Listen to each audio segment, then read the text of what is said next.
नमस्कार, सत श्री अकाल। कैसे हो दोस्तों? स्वागत करता हूं आपके अपने favourite YouTube channel fantasy hero में, जहां पे क्रिकेट की होती है एकदम बेहतरीन डेटा ड्रिवन एनालिसिस, जिसकी मदद से हम बनाते हैं एक अच्छी फैंटेसी टीम और अपनी स्मॉल लीग्स और हेड टू हेड लीग्स में लगातार जीत रहे हैं। और यही सिलसिला जारी रहेगा इस वीक भी और इस पूरे आईपीएल भी।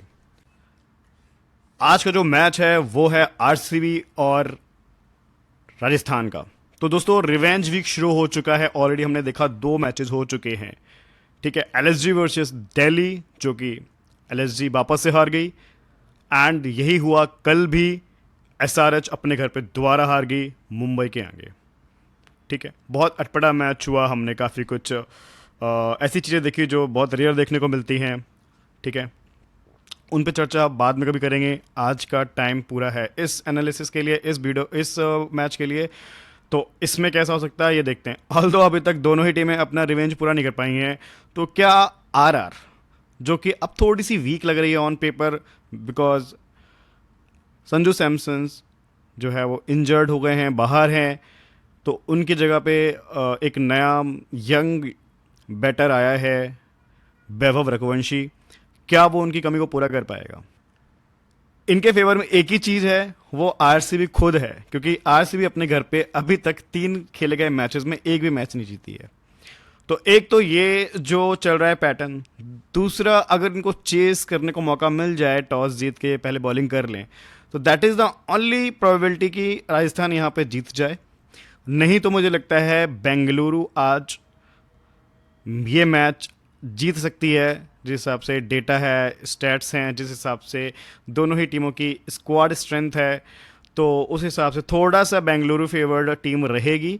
लेकिन कंडीशन फेवर्ड जो है वो आपको टॉस के बाद मैं आपको एक सिनेरियो एक्सप्लेन कर दूंगा 7 बजे के आसपास। ठीक है, तो देखते हैं इस वीडियो को पूरा और एक बेहतरीन टीम बनाते हैं साथ साथ, जिसमें सबसे ज़्यादा हेल्प होती है हमें हमारी ईवी टेबल से। ये ईवी टेबल जनरेट होती है हमारे इन हाउस डेवलप किए हुए एआई टूल से। It is a mathematical modelling, जिसमें हमने सारे प्लेयर्स का T20 डेटा फीड किया है, 10,000 प्लस सिमुलेशन पर रन करके उनके एवरेजेस निकाले हैं, और conditions, ground, head to head को भी फैक्टर इन किया है। तो ये जो आपको दिख रहा है ईवी कॉलम में, this is basically expected fantasy points from respective player. तो आप देख रहे हैं कि विराट कोहली को सबसे ज़्यादा रेट किया गया है, क्योंकि वो अच्छी फॉर्म में वापस आ चुके हैं, आरआर के खिलाफ अच्छा खेल के आ रहे हैं, और इस ग्राउंड के वो राजा हैं उनके रिकॉर्ड्स की वजह से।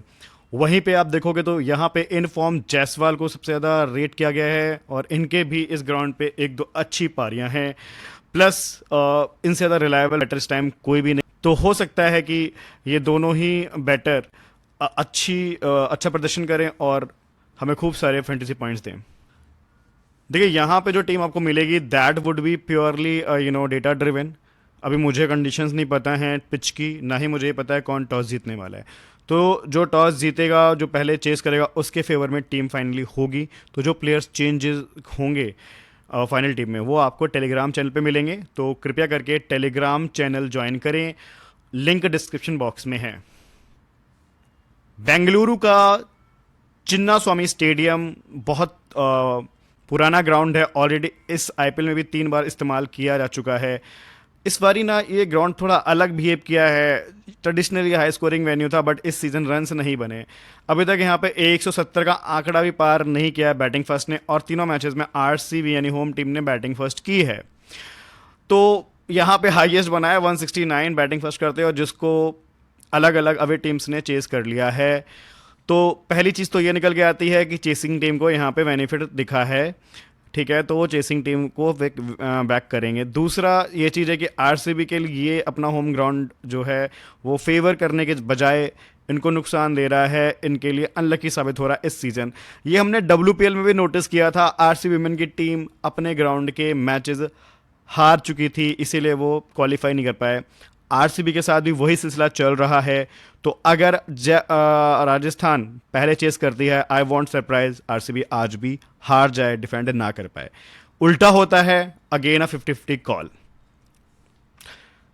इस ग्राउंड पे 3 मैचेस में 23 विकेट गिरे हैं। पहले बॉलिंग कराते हुए, यानी कि फर्स्ट बैटिंग के 13 विकेट इसमें मिले हैं। पेसर्स को 10 विकेट मिले हैं स्पिनर्स को, तो मतलब काफ़ी 60-40 की हेल्प है ये पेसर को और ये स्पिनर को पहले इनिंग में। सेकंड इनिंग में स्पिनर को ना के बराबर हेल्प है, नेग्लिजिबल हेल्प है। 10 विकेट गिरे हैं वो पेसर्स के हैं, टोटल 11 विकेट गिरे हैं। तो पहली बात तो ये कि जो बॉलिंग सेकंड है उसके हमें बॉलर मैक्सिमम एक ले जाना है, पहली चीज़ तो। और अगर हम एक ढंग का ऑलराउंडर ले जा रहे हैं जो बॉलिंग भी डालने वाला है, तो फिर बॉलर सेक्शन से एक्स्ट्रा बॉलर लेने का कष्ट ना करें, ठीक है। और पहले इनिंग के जो बॉलर्स हैं, जो पहले बॉलिंग करा रहे हैं, उनके कम से कम 1 से 2 बॉलर पक्का लेके चलें जो डेथ में डालने वाले हैं, इंपॉर्टेंट रहेंगे। इस वेन्यू पे भी आरसीबी का रिकॉर्ड ट्रेडिशनली कुछ खास नहीं है यार। 99 मैच खेल के उन्होंने सिर्फ 49 मैच जीते हैं, 50% भी अभी इनका विनर रेशियो नहीं है। वहीं पे आरआर 50% से ऊपर मैच जीत चुकी है, हालांकि खेली भी 7 मैच है बट 4 मैच जीते हैं। तो majority of the matches they one on this ground. इस साल तीनों मैच जैसे चेस हुए हैं, ऑलरेडी मैं बखान कर चुका हूँ। हेल्प जो है वो दोनों को ही है, स्पिनर्स को स्पेशली फर्स्ट इनिंग में, पेसर्स को दोनों इनिंग में।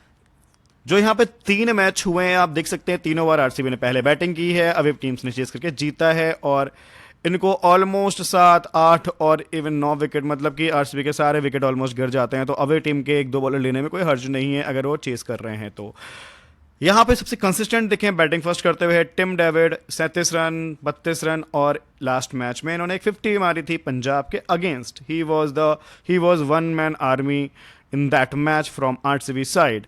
वहीं पे आप देखोगे तो विराट कोहली का बल्ला सिर्फ और सिर्फ एक मैच में चला है, वो भी बहुत ज़्यादा अच्छा नहीं चला है। सेम गोज विद पाटीदार की भी यहाँ पे बहुत अच्छी बैटिंग नहीं देखने को मिली है। एक ही मैच में 25 मारा था उन्होंने। लेकिन एक जो कंसिस्टेंसी दिखी है मुझे बॉलिंग से, वो दिखी है भुवनेश्वर कुमार में। उन्होंने 2 विकेट लिए पहले मैच में, फिर लिए 1 विकेट और फिर लास्ट मैच में भी 2 विकेट। जोस हेजलवुड भी 3 में से 2 मैचेस में विकेट लिए हैं, एक मैच में यहाँ पे गए थे विकेट लेस, ठीक है। फिल सॉल्ट की एक बेहतरीन पारी यहाँ पे आई थी, क्विक फायर 37 की, ठीक है। बाकी आप देखोगे तो यहाँ पे एक पाटीदार की पारी आई थी। अब लिविंगस्टन नहीं खेलेंगे शायद इस मैच को, तो इनका स्कोर कोई फायदा नहीं, हालांकि एक हाफ सेंचुरी है इनकी इकलौती। जितेश शर्मा भी एक मैच में शाइन किए थे। तो मैं बोलूँगा कि यहाँ पे आपको एक पैटर्न देखने को मिलेगा, तो ऐसा कुछ नहीं मिल रहा है। अलग अलग मैचेस में अलग अलग प्लेयर चले हैं, सिवाय टिम डेविड और भुवनेश्वर कुमार के एंड जोश हेजलवुड के, ठीक है। रजत पाटीदार भी ठीक ठाक दिखे हैं, ऑल्दो इनकी चेस में बैटिंग आएगी नहीं आएगी कह नहीं सकते, बट आती है तो ये इस ग्राउंड पे अच्छा खेल सकते हैं आज भी। ये दोनों फ्रेंचाइजी फर्स्ट एडिशन से खेल रही हैं, 33 टाइम्स आमना सामना कर चुकी हैं। 16 बार जीती है आरसीबी, 14 बार जीती है आरआर।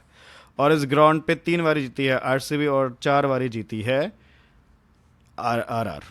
यानी कि दोनों कंडीशंस में 50-50 चांसेस हैं आज दोनों के ही, कोई भी जीत सकता है। तो इसलिए बहुत एक तरफा टीम नहीं बनाएंगे। आरसीबी का प्रोवेल लाइनअप लास्ट मैच वाला ही होना चाहिए। आई डोंट थिंक ये कोई चेंज करेंगे।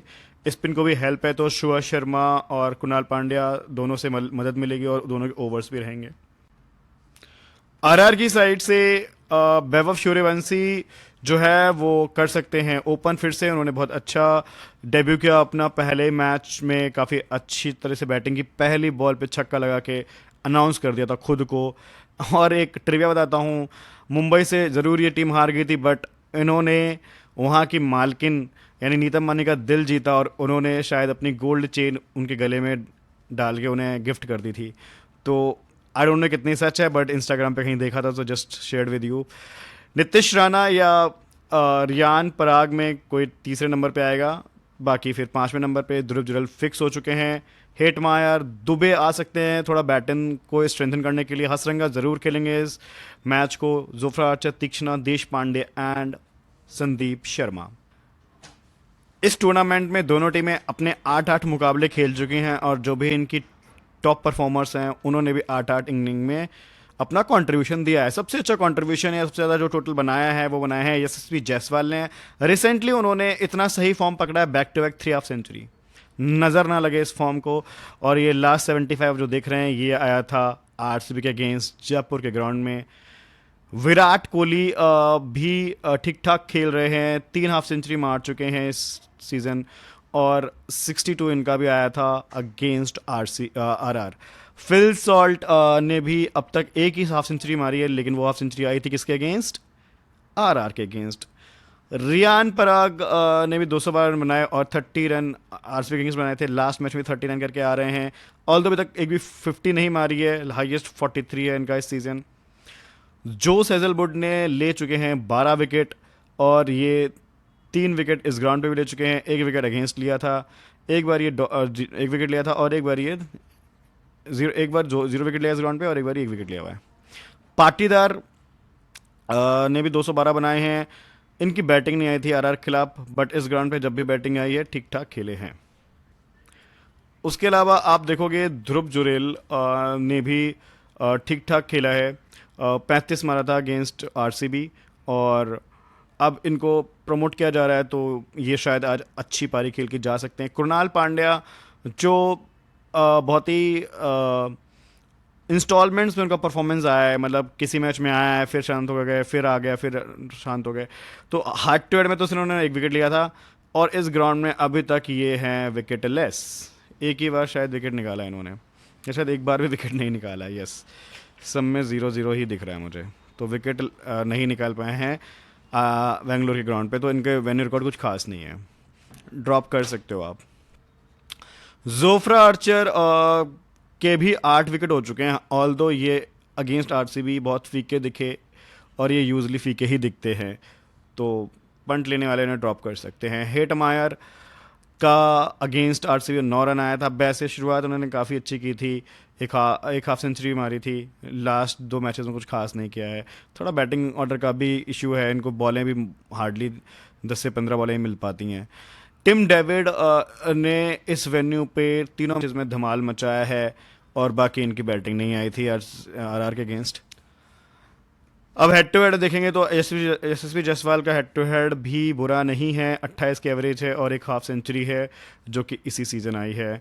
संदीप शर्मा एक अंडररेटेड अनसंग हीरो रहते हैं आरआर की साइड से। उन्होंने सबसे ज़्यादा विकेट लिए, 27 विकेट अगेंस्ट आरसीबी, और इससे ज़्यादा परेशान करते हैं विराट कोहली को। ऑल दो लास्ट मैच में नहीं परेशान करे, विराट कोहली बहुत ही फ्लॉलेस दिखे, और उन्होंने काफ़ी अच्छी पारी खेली।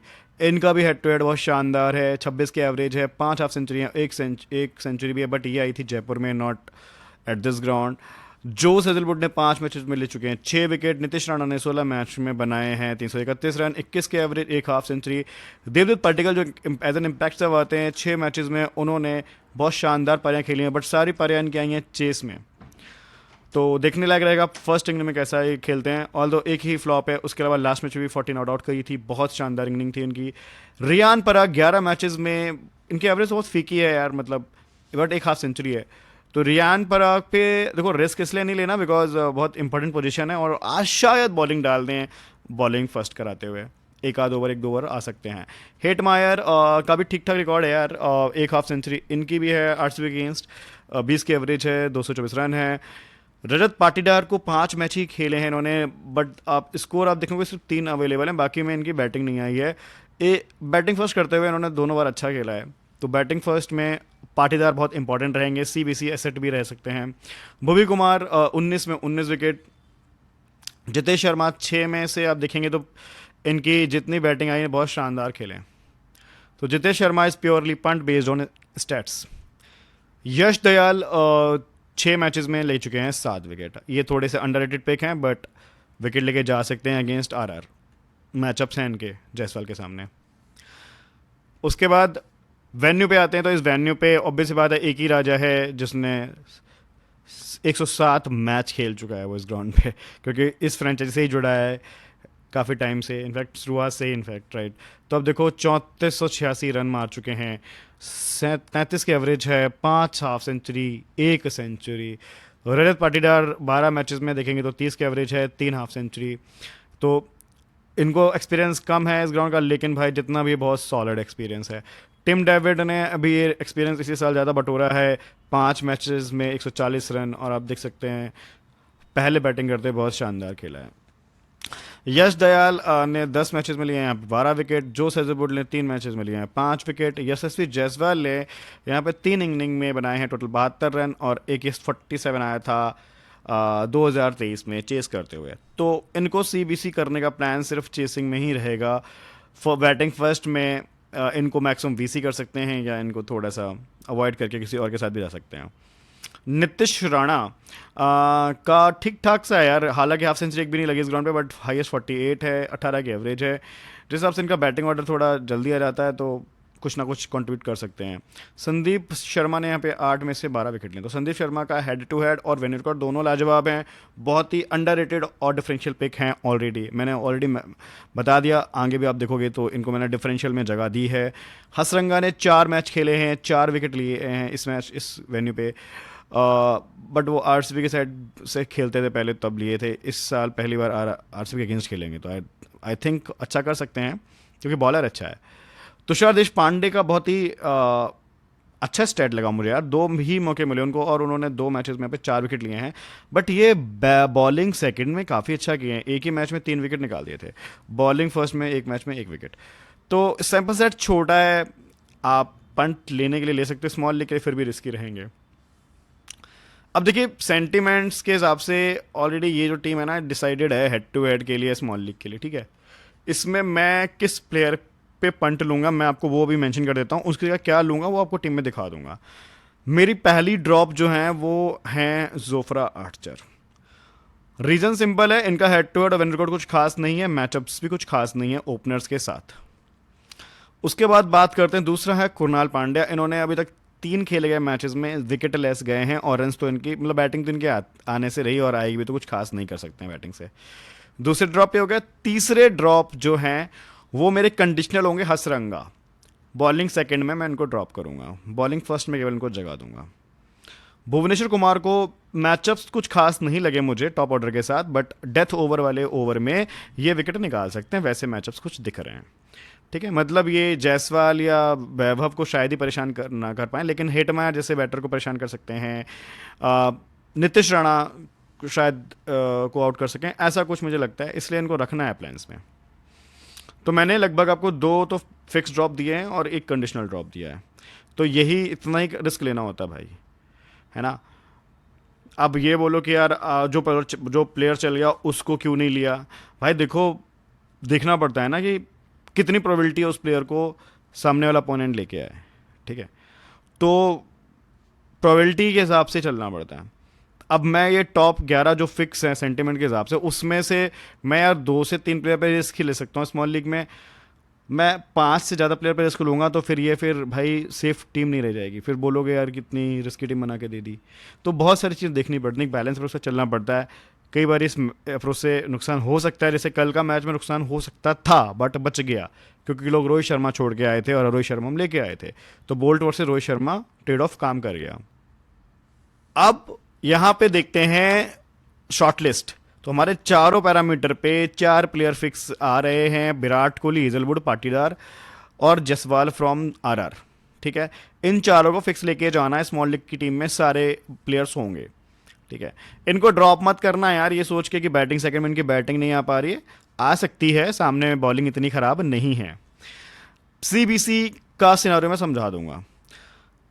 जिनका विन रिकॉर्ड अवेलेबल नहीं है, यानी रियान पराग, उन्होंने एक ही मैच खेला था बट उसमें बैटिंग नहीं आई थी, बट इन्होंने हेड टू हेड में ठीक ठाक खेला है और तो बहुत अच्छी एवरेज भी नहीं है, बट हाँ टॉप 11 में जगह बना पाए हैं, तो उसमें रियान पराग आ गए क्योंकि बाकी चीज़ें इनके फेवर में है, सेंटीमेंट्स भी और फॉर्म भी। अब जिस बंदे का फॉर्म वही पिक होना शुरू हुआ है, यानी भुवी, लेकिन इन्होंने हेड टू हेड में भी बहुत अच्छा इनका रिकॉर्ड है, बहुत बड़ा सैंपल सेट है, वेन्यू भी अच्छा रिकॉर्ड है, अभी रिसेंटली उन्होंने देखा है सीजन बहुत अच्छा किया, एंड सेंटीमेंट्स भी आ गए हैं, वो है हमारे भुवनेश्वर कुमार। इनको बॉलिंग फर्स्ट में मैं ड्रॉप ही नहीं कर रहा, इनफैक्ट सेकंड में भी ये बुरी चॉइस नहीं है क्योंकि पावर प्ले में इनके शायद 2 से 3 ओवर आ जाएं और 1 से 2 विकेट। अब जिनके सेंटिमेंट्स और फॉर्म लाजवाब है बट अभी हेड टू हेड या वेन्यू का सैंपल सेट है तो छोटा है, उतना इंप्रेसिव नहीं है, वो है फिल सॉल्ट। इनका सैंपल सेट छोटा है, ठीक है, जितना भी है थोड़ा बहुत इंप्रेसिव है, इसलिए भी इनको मैंने टॉप पे रखा है। जुरेल का भी सेम कहानी है, बहुत अच्छा कुछ रिकॉर्ड नहीं मुझे दिखा हेड टू हेड या वेन्यू, ठीक है, एक ही ये इसी सीज़न अच्छी इनिंग आई है 35 की। कुणाल पांड्या का बहुत ही पुअर वेन्यू रिकॉर्ड है, अभी हमने देखा भी सीज़न इन्होंने विकेट नहीं निकाल पाए इस सीज़न। जोफ्रा आर्चर के साथ वही कहानी है, तो इनमें से यार मैक्सिमम 2 प्लेयर लेने की जगह बनती है, फिल सॉल्ट फिक्स रहेंगे एंड दूसरा ऑप्शन मुझको ध्रुव जुरैल लगते हैं। जोफ्रा आर्चर पे मैं रिस्क लेके चलने वाला हूँ। हेड टू हेड जिसका ठीक ठाक है, और क्या बोलते हैं, नहीं सॉरी, ये वेन्यू है इसका, ठीक है, इसका वेन्यू अच्छा है, और सेंटिमेंट्स वो है हसरंगा। इनके वेन्यू पे 4 विकेट है ना, इसलिए इनको शॉर्टलिस्ट किया है। उसके बाद हेड टू हेड इनका ठीक ठाक है और इस फॉर्म है, वो है हिटमायर। और लास्ट मैच में फ्लॉप हो गए थे, बट वैसे ट्रेडिशनल हिस्टोरिकली अच्छा किए हैं। जिनका वेन्यू रिकॉर्ड बहुत शानदार है और फॉर्म में भी उनका नाम दिख रहा है, बिकॉज उन्होंने बहुत अच्छे अच्छे रन्स मारे हैं बेंगलोर में, वो है टिम डेविड। तो ये प्योर पंट है यार भाई, बैटिंग फर्स्ट में। सेकंड में तो भाई मैं लेके गया था, नुकसान हो गया था पंजाब वाले मैच में, लोग गाली दे रहे थे। ठीक है, एनीवेज अब बात करते हैं पैटर्न की। तो पैटर्न तो देखिए सिंपल सा है कि हम सामने जब देखते हैं कि विराट कोहली और सॉल्ट दोनों, देखो सॉल्ट बहुत हिट और मिस टाइप के प्लेयर लगते हैं, बट उन्होंने आर्चर को तो ठीक खेला है। तीक्ष्ण आगे भी ठीक ठाक खेला है, एक ही और विकेट दिया है, और संदीप शर्मा के आगे सिर्फ कोहली ने विकेट दिया है। तो अब इन तीनों में अगर आपको लगता है फिल सॉल्ट पहले जाएंगे, ठीक है, तो फिर आप संदीप शर्मा या तीक्ष्णा में एक को रख लो। आपको लग रहा है कोहली ठीक जाएंगे, तो फिर आप सीधा संदीप शर्मा को रख लो, ठीक है। हसरंगा केवल बॉलिंग फर्स्ट में एक डिफरेंशियल, एक मतलब फिक्स ऑप्शन है, ले जाना ही पड़ेगा, ठीक है। ये मिड में बॉलिंग डालेंगे, और मिड में इनका जो मिडिल ऑर्डर है, लाइक पाटीदार के बाद तो फिर काफ़ी शेकी मिडिल ऑर्डर है, विकेट जा सकते हैं उसमें से 1 से 2 विकेट इनके खाते में आ सकते हैं। यहाँ से आप देखोगे तो पावर प्ले में आते हैं, एक ओवर लेके यश दयाल, बाकी भुवनेश्वर के रहते हैं 2 ओवर, हेजलवुड के रहते हैं 2 ओवर, और एक कृणाल पांड्या का भी आ सकता है, क्योंकि स्पिन को थोड़ी बहुत हेल्प होती है, और ये अभी पावर प्ले में ओवर लेके आ रहे हैं। तो 4 बॉलर इस्तेमाल हो रहे हैं पावर प्ले में, ठीक है। अब आप देखो यहाँ पे एक है बिल्कुल इनएक्सपीरियंस बंदा वैभव, वो किसको विकेट दे सकता है वी डोंट नो। बैटिंग देख के अच्छा लगा था तो ले जाने का मन कर रहा है, लेकिन विकेट किसी को भी दे सकता है, तो इसलिए एक बहुत सेफ ऑप्शन नहीं है, बट फिर भी बैटिंग को थोड़े ज़्यादा पॉइंट मिलते हैं, इसलिए थोड़ा चांस ले सकते हैं उस पर। लेकिन इसमें से पावर प्ले में से एटलीस्ट आपके पास 2 बॉलर होने चाहिए, क्योंकि जायसवाल का रिकॉर्ड इस ग्राउंड पे बहुत उम्दा नहीं है बैटिंग फर्स्ट करते हुए, पहली बात। वैभव इनएक्सपीरियंस्ड हैं, दोनों ओपनर जल्दी चले जाएं, आई वांट सरप्राइज। हो सकता है इनका फिर मिडिल ऑर्डर रन बनाए, रेयान पराग, नीतीश राणा, हिटमायर, ठीक है। तो इसलिए यहाँ से भुवनेश्वर और जोस हेजलवुड रिकमेंडेड हैं, ठीक है। बॉलिंग फर्स्ट में भी और सेकंड में भी, मतलब सेकंड में स्पेशली भुवनेश्वर ज़्यादा रिकमेंडेड है, ठीक है। दोस्तों अब मैचेस पे नज़र डाल लेते हैं। देखो संजू का तो अभी नहीं देख रहे बिकॉज वो अनअवेलेबल है। जायसवाल का देखते हैं। जायसवाल का देखिए यश के आगे मैचअप है, 4 में 2 विकेट दिया है 2 बारी, और बट रन ठीक ठाक मारे हैं। हेजलवुड के आगे 3 में से 2 बारी। बस ये मैचअप जो अगर ये किक इन किया तो जायसवाल जल्दी जा सकते हैं, इसीलिए फर्स्ट इनिंग में इन पे रिस्क लेने का मन कर रहा है। मतलब ड्रॉप नहीं, बट सीबीसी ना करो, ये एक हिदायत है। मतलब रेयान पराग को भी दयाल से खतरा है, रसिक सलाम शायद ही खेलें। नीतीश राणा को भुवनेश्वर के आगे इन्होंने विकेट फेंका है, बट 11 में 2 बारी बस। तो नीतीश राणा अच्छा करते हुए दिख सकते हैं, बिकॉज भूवी के ओवर जो आते हैं वो पीपी में आते हैं, और उसके बाद सीधा डेथ में आते हैं। तो मिडिल ओवर को ये खेल सकते हैं, और इनके और कोई मैचअप दिखे नहीं, तो Nitish Rana could be a good punt, आप ले सकते हो। उसके बाद हसरंगा की बात करते हैं। हसरंगा ने भी हेजलवुड के आगे विकेट फेंका है अपना, ठीक है, और ये स्पिन को भी अच्छा नहीं खेलते हुए दिखे, तो इनका सुरेश शर्मा विकेट ले जाए तो कोई बड़ी बात नहीं है। रियान पराग हम डिस्कस किया। हेटमायर का भी भुवी और हेजलवुड से खतरा है, एनगीडी शायद ही खेले हैं। ध्रुव जुरेल का कोई खास मैचअप नहीं दिख रहा, एक बहुत सेफ चॉइस लगते हैं मुझे आज के मैच में। तो अगर मैं मैचअप की बात करूं बैटिंग से, नीतीश राणा और ध्रुव जुरेल का बल्ला चलना चाहिए। जायसवाल का फॉर्म के चलते चलना चाहिए, लेकिन उस कंडीशन में जब वो हेजलवुड को ठीक ठाक से खेल पाए। समझ गए आप लोग। आरसीबी का फिलिप सॉल्ट का देखिए मैचअप कुछ खास नहीं है यार। इन्होंने स्पिनर्स को तो ठीक से नहीं खेला है, तीनों स्पिनर के विकेट दिया है, एंड देश पांडे का विकेट दिया है। लेकिन जो इनके सबसे बड़े पेस बैटरी हैं, यानी कि जोफ्रा आर्चर को बहुत अच्छा खेला है इन्होंने, विकेट नहीं दिया उनको, क्योंकि दोनों इंग्लैंड के हैं तो जानते हैं कैसे खेलना है एक दूसरे को। दूसरा आपके पास आरआर के पास जो बॉलर है संदीप शर्मा, तो इन दोनों को ही इन्होंने ठीक से खेला, विकेट नहीं दिया, ठीक है। और हसरंगा पावर प्ले में आते नहीं बॉलिंग डालने। तीक्ष्णा आएंगे तो उनको सिर्फ 5 में एक बार विकेट दिया और रन बहुत मारे हैं। तो इनका लिटरली एक ही मैचअप बनता है, वो बनता है मे बी देश पांडे की जगह या कार्तिकेय की जगह। ठीक है, तो ये बहुत तगड़ा मैचअप नहीं लग रहा है, इसलिए मुझे फिल शॉट दिख रहा है कि भाई आज इनका बल्ला चल सकता है। दूसरा बात करते हैं कोहली। कोहली का आगे सिर्फ एक खतरा है यार, संदीप शर्मा। लेकिन इनको भी 13 में 4 बार विकेट दिया है और लास्ट मैच में तो बहुत पीटा है। तो बहुत ज़्यादा खतरनाक मैचअप नहीं है, कोहली अच्छा कर सकते हैं सिवाय एक चीज़ के जो इनको अपने ग्राउंड पे इस सीजन में अभिशाप मिला हुआ है, फ्लॉप होने का या ना चलने का, है ना। एक बार तो फ्लॉप हुए थे और 2 बारी बहुत मतलब कुछ खास पारी नहीं है ये। 31 इज हाईएस्ट दिस सीजन। तो एक ये बस चीज़ है कि सीजन आरसीबी खेल ही नहीं है, टॉप ऑर्डर उनका खेल ही नहीं पा रहा है बेंगलुरु ग्राउंड को। आई डोंट नो, तभी तो यार टोटल ही बन रहा है ना। बस एक ये रिस्क है। तो हो सकता है कि ये वाला मैचअप आज किक इन हो जाए। देवदत्त पाटिकल को भाई किसी से कुछ विशेष खतरा नहीं दिखा। कार्तिकेय के सामने जरूर विकेट है, हसरंगा के सामने है, एक आर्चर के सामने है। संदीप को ठीक ठाक खेले हैं, साथ में एक बार विकेट दिया। पाटीदार को भी सिर्फ तुषार देशपांडे आउट कर पाए, तो ये एक बहुत अच्छा मैचअप है, मतलब ठीक ठाक मुझे लगते हैं, सेफ पिक लगते हैं। बैटिंग फर्स्ट में आप एज सीवीसी नो ट्राई कर सकते हो। जितेश शर्मा के देखिए अच्छे खासे मैचअप हैं। देश पांडे, हसरंगा। यार देश पांडे देखो एक अंडररेटेड पिक लगेगी, लेकिन मैं मैचअप के हिसाब से मैं बोलूँगा कि आप देश पांडे या संदीप शर्मा में किसी एक को आप कंसिडरेशन में रख सकते हो। हसरंगा तो बहुत इंपॉर्टेंट दिख रहे हैं यार, इन्होंने काफ़ी प्लेयर्स के सामने विकेट लिया है। टिम डेविड को भी देखिए 2 बारी आउट किया है, तो देश पांडे ने ही आउट किया, एक बारी संदीप शर्मा ने किया। तो जो टिम डेविड सबसे ज़्यादा अच्छी फॉर्म में दिखे हैं इस सीज़न, उनके सामने भी देश पांडे या संदीप शर्मा विकेट ले सकते हैं। कुरनाल पांड्या का देखने की ज़रूरत नहीं लग रही मुझे। जोफ्रा आर्चर, देश पांडे, नितिश राणा, इनकी बैटिंग से कोई खास उम्मीद नहीं है। तो मैचअप के हिसाब से मुझे लगता है एक तो कोहली बहुत अच्छा कर सकते हैं, और फिल शॉट बहुत अच्छा स्टार्ट दे सकते हैं, और पाटीदार बहुत अच्छा चल सकते हैं। इवन पार्टिकल भी जिस फॉर्म में है, इनका मैचअप सिर्फ एक ये वाला किक इन कर सकता है मे बी, या फिर हसरंगा वाला। चलो फटाफट टीम बना लेते हैं दोस्त।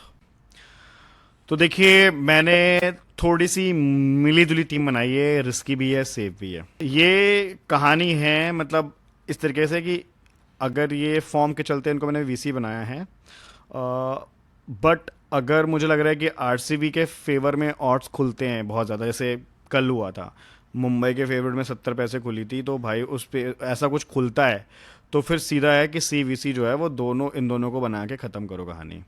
ठीक है, झंझट खत्म। इनको की कंडीशन बनाते हैं कि जब थोड़ा आरआर फेवरेट खुले या एटलीस्ट 90 पैसे खुले, तो उसका मतलब है कि आरआर थोड़ी फाइट देगी। ये थोड़ा सिनेरियो समझ लो। तो अभी बहुत ही डेटा बेस बनाया क्योंकि लास्ट 3 इनिंग में बहुत अच्छा खेले हैं, बहुत अच्छी फॉर्म में दिख रहे हैं, इसलिए फिर इनको थोड़ा टेम्पटिंग ऑप्शन लगे। दूसरा, इन्होंने एक 47 की पारी खेली थी बेंगलोर में ही चेस करते हुए, तो बैटिंग सेकंड में तो फिर भी एक थोड़ा मुझे सेफ ऑप्शन लगते हैं। बैटिंग फर्स्ट में तो यार वैसे मैं आरसीबी की साइड से भी किसी को सी नहीं कर रहा, ये भी एक क्लियर है। अब बात करते हैं बॉलिंग से। ये 2 बंदे ही रिलायबल लग रहे हैं मुझे मैचेस को देखते हुए, कंडीशंस को देखते हुए, और इस सीज़न इस ग्राउंड पे जो परफॉर्मेंस आई है इसलिए भी। और थोड़ा सा आरआर का बैटिंग थोड़ा सा वीक हुआ है इन एब्सेंस ऑफ संजू। ये बंदा बिल्कुल नया है, हिटमायर का कोई भरोसा नहीं है। उसके अलावा आपका जो नीतीश राणा, उनका भी कोई भरोसा नहीं है। हालांकि मैच के हिसाब से लग रहा है कि चल जाएंगे, तो आप उनको भी ले सकते हो। ठीक है, उसके अलावा ये 3 बंदे फिक्स हैं यार आरसीबी की साइड से। बैटिंग फर्स्ट में तो फिक्स ही हैं ये सारे। बैटिंग सेकंड में भी आप पाटीदार को ड्रॉप करके नीतीश राणा ले लो, क्योंकि इनकी बैटिंग ही नहीं आ रही है बैटिंग सेकंड में 2 बारी। तो एक पंट लेने के लिए सजेशन दे रहा हूँ, वैसे तो बहुत रिस्की पंट है। अच्छा, हसरंगा के साथ भी वही सीन है यार, बॉलिंग फर्स्ट में मैं इन्हें कंसिडर करूँगा, बॉलिंग सेकंड में नहीं करूँगा। और वैभव सूर्यवंशी पे अभी थोड़ा सा इनका बहुत सेंटिमेंट वैल्यू हाई है, बट यार एक मैचेस के बेसिस पे आई कांट जज यार इस बंदे को कि ये इस मैच में कैसा खेलेगा, बिकॉज इनके सामने होंगे भूवी, उनको खेलना कितना आसान होगा इनके लिए वो समझना पड़ेगा। इनके सामने होंगे जोस हेजलवुड, तो यार अभी बच्चा ही तो यार 14 साल का, पहले मैच में भाई चल गया। हालांकि भाई मुंबई में भी उसने चहर को, टेंट बोल्ट को और बुमराह को खेला है, तो मतलब देख सकते हैं क्या करना है इसके साथ। तो एक ये वाला स्पॉट जो है इस पे एक चेंज हो सकता है। तो जो फिक्स हैं वो तो ये दोनों फिक्स हैं यार। ध्रुव जुरेल को मैं ले जा रहा हूँ, इर्रिस्पेक्टिव इन ये बैटिंग फर्स्ट करते हैं सेकंड करते हैं। जायसवाल को ले जा रहा हूँ और कोहली को ले जा रहा हूँ। पड्डिकल को भी ले जा रहा हूँ मैं अब। और इसमें जो सैलूट फिक्स हैं एंड रियान पराग फिक्स हैं। अब जो मेरे लिए रिस्की स्पॉट हैं या जिनमें चेंज हो सकता है वो है, एक है सरंगा कंडीशनल, एक है सूर्यवंशी और एक है भुवनेश्वर कुमार।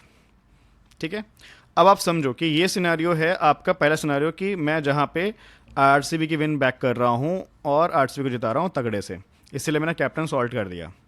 ठीक है, और वीसी कर दिया जायसवाल को, क्योंकि बॉलिंग फर्स्ट का सिनारियो मैं गैस कर रहा हूँ। अगर अब मान लो आरसीबी बॉलिंग फर्स्ट करती है तो इसमें फिर मैं हसरंगा को भी नहीं रखूंगा, यहाँ पे मैं रखूंगा फिर नीतीश राणा को। एक ये चेंज होगा। उसके अलावा उस केस में सूर्यवंशी को रख सकते हैं। ठीक है, बैटिंग सेकंड में, ओपनर्स में दो में से कोई दो, एक तो चल ही रहा है तो दोनों को रख लेते हैं, कौन चल जाए पता नहीं होता। उसके बाद बैटिंग फर्स्ट में तो फिर तीनों इंपॉर्टेंट हैं। और टिम डेविड हैं वो आपके एकदम जीएल पे के हैं, सेफ लीग में मैं उनको रिकमेंड नहीं करूँगा, मैं ना मैं लेके जाऊँगा। अब बात करते हैं कि अगर आरआर बॉलिंग फर्स्ट करती है उस केस में हसरंगा फिक्स हो जाएंगे, क्योंकि इनकी स्पिन टारगेट करेगी इनके मिडिल ऑर्डर को। दूसरा मैं एक रिस्क लेना चाहूँगा संदीप या फिर तुषार देश पांडे के साथ, स्पेशली संदीप के साथ ले सकते हैं बिकॉज वो 20th ओवर भी डालते हैं। ठीक है, एक ये चेंज होगा। उस केस में फिर मैं भुवनेश्वर कुमार के साथ रिस्क ले सकता हूँ, क्योंकि भुवनेश्वर कुमार के मैचअप हैं नहीं इनके आगे। इनको किसने परेशान किया है? हेजलवुड ने, यश दयाल ने, इसलिए। ठीक है, तो बहुत ही सेफ और सिंपल टीम है। जुरेल को भी मतलब आप चाहो तो रिस्क लेके इनकी जगह पे कोई और प्लेयर लेना है आप ले सकते हो, नीतीश राणा ले सकते हो इनकी जगह। एक ही ऑप्शन है, क्योंकि नीतीश राणा इनसे तो पहले आएंगे और नीतीश राणा का हमने देखा मैचअप कुछ खास नहीं है, वो जुरेल के साथ भी है, दोनों के मैचअप कुछ खास नहीं है। तो जिस पे आप रिलाई कर रहे हो बिटवीन नीतीश जुरेल, एक ऑप्शन आप ले सकते हो इधर साइड बैटिंग आरआर की, चाहे फर्स्ट हो चाहे सेकेंड हो। ये मेरे कुछ थॉट्स थे। फाइनल टीम में मैं कम से कम 1 से 2 चेंज करूंगा और सीबीसी पे एक बार पुनः विचार करूंगा, क्योंकि सारा गेम सीबीसी का ही है यार। कल भी अगर हमारा सीबीसी ठीक हो जाता तो हमारे और अच्छे पॉइंट्स बनते। ऑल्दो हम जीते, बट ना उस जीत में ना वो कॉन्फिडेंस या मज़ा नहीं आया यार। वो ऐसे होता ना, हाथ जोड़ते हुए ऐसे जीते हैं, फिंगर क्रॉस वाली जीत थी वो डंके की चोट वाली जीत नहीं थी। मतलब पैसा आया लेकिन वो कौन मतलब होता ना कि संतोष या वो एक मज़ा नहीं आया कि यार अपना वीसी फ्लॉप हो गया यार, 0 पे चला गया। मुझे बहुत गुस्सा आया यार बाद में। मतलब हालांकि हमने तो सी से बीसी गया तो उससे बहुत फ़ायदा भी हुआ, काफ़ी लोग सी लेके आए थे यार ट्रेविस हेड को। लेकिन ये छोटे मोटे चेंजेस बहुत ज़रूरी होते हैं। अगर यही हमारे दोनों सी बी सी एम आई से होते, जो कि बहुत एंटिसिपेटेड था कि बहुत सेफ रहेगा एम आई से करना, वैसा कुछ इस वाले मैच में भी कर सकते हैं। ठीक है, तो दोस्तों ये थे मेरे सारे थॉट्स अबाउट टीम। और देखो फाइनल टीम ज़रूर मैं देता हूँ, बट ऐसा नहीं है कि मैं आपको बोलता हूँ ब्लाइंडली फॉलो कर लो, नहीं। मैं सारे सिनारियो आपके साथ यहाँ डिस्कस कर चुका हूँ। अगर आप वीडियो भी देख रहे हो तो फिर यार अपना खुद का भी तो आप दिमाग चलाओ ना, खुद का भी कॉन्फिडेंस लेके आओ। ठीक है, तो उस हिसाब से भी आप डिसीजन लो। ज़रूरी नहीं है कि आपको एक एक प्लेयर कॉपी करना है। आपको आइडिया दे सकता हूँ, बट हो सकता है कि मेरा दिन खराब चल रहा हो, तो हो सकता है मैं अपने लिए भी वो टीम यूज़ कर रहा हूँ ना, तो मेरे को हारना हो उस दिन, तो इसलिए गलत बनती है। लेकिन जब मैं वीडियो बनाता हूँ तो मैं बहुत ही हर एंगल पे सोच के आपको समझाता हूँ, तो वो सारे थॉट्स भी सुना करो और अपना भी कहते हैं ना, अपना भी गट, अपना भी वो अप्लाई करके फिर फाइनल कॉल लिया करो, तो आपको ज़्यादा फ़ायदा होगा। ठीक है, कॉपी करने से भी देखो फ़ायदा हो सकता है और हो भी रहा है लोगों को जिसको दिमाग नहीं लगाना, लेकिन फिर भी दिमाग दिया भगवान ने तो लाओ यार, वीडियो भी तो आप लोगों के लिए। दोस्तों यहाँ पे मैं अपनी वाणी को विराम देना चाहूँगा और आप लोगों से रिक्वेस्ट करूँगा वीडियो को पूरा देखें और समझें। और पसंद आ रही है एनालिसिस तो प्लीज़ लाइक करें, कमेंट करके बताएं मुझे, और ज़्यादा से ज़्यादा शेयर करें। देखो अच्छी चीज़ें शेयर करने से ना आपको फ़ायदा होता है। ये मत सोचो यार अच्छी एनालिसिस मिल गई अब किसी को दिखानी नहीं है, भाई दिखाओ, खुल के दिखाओ, कोई दिक्कत नहीं है। डंक की चोट पे खेलो, हम तो अपनी सारी टीम ओपन करके खेलते हैं ना। आप सोचो जितने लोग ग्रुप में हैं उनमें से कुछ लोग मेरे अगेंस्ट खेलते हैं डेली, और उनको पता रहता है मेरी टीम क्या है, तब भी नहीं हरा पाते हैं। तो वैसा है। चलो फिर यार मिलते हैं, ठीक है, अगले एनालिसिस में।